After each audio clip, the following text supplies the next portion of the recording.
Hi YouTube, videos back at you for another video. In this video we're going to be talking about where Negan and the Saviors have been so far.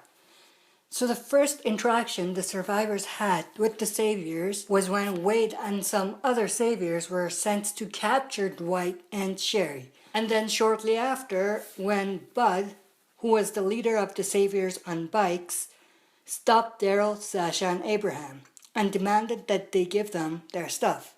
So the question is, where were the Saviors before, and why the Saviors never encountered the survivors before? Also, why the Saviors never sent more people to find the men who blew up their men?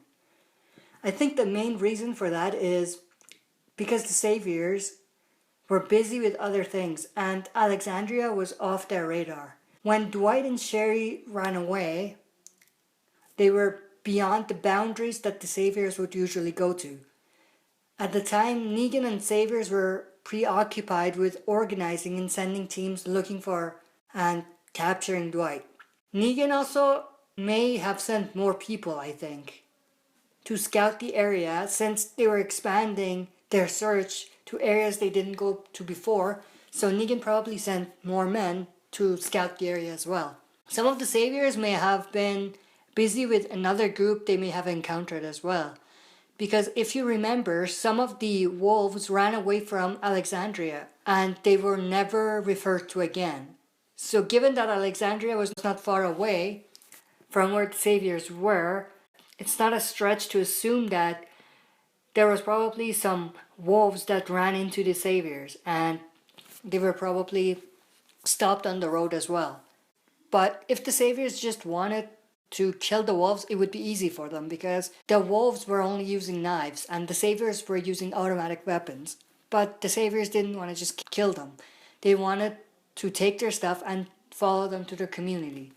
And they probably killed them off when they realized that they have no supplies. And that obviously would take some time.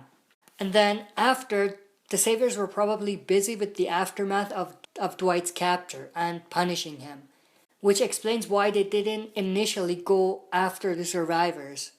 And then afterwards, Negan was probably busy with dealing with the Hilltop. Because remember, one of the members of the Hilltop, Ethan, came back with a message from Negan.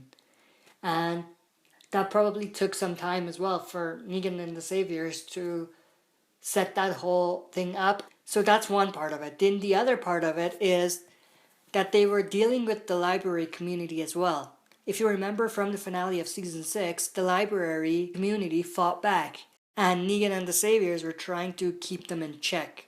And I don't think we're far off in assuming that Negan came to the library community to get his message across. Because if you remember, Morgan stumbled upon a member of, I'm assuming, the library community because it was near the library community, and they appeared to have their head bashed in. So Negan probably showed up and something like what happened with the survivors probably happened with the library community as well. And then after, they were probably busy tracking one of the members of this library community who ran away. And they obviously killed him afterwards when they hung him from the bridge. And then they merged that story arc with the survivors' story arc in Season 6. The end of it, where they finally find and meet up with Negan. That's why I think the survivors haven't encountered Negan before, and why it took a while for Negan and the Saviors to really find their way to the survivors and try to control them. So that's it for this video. Thanks for watching. I'll be back for another video.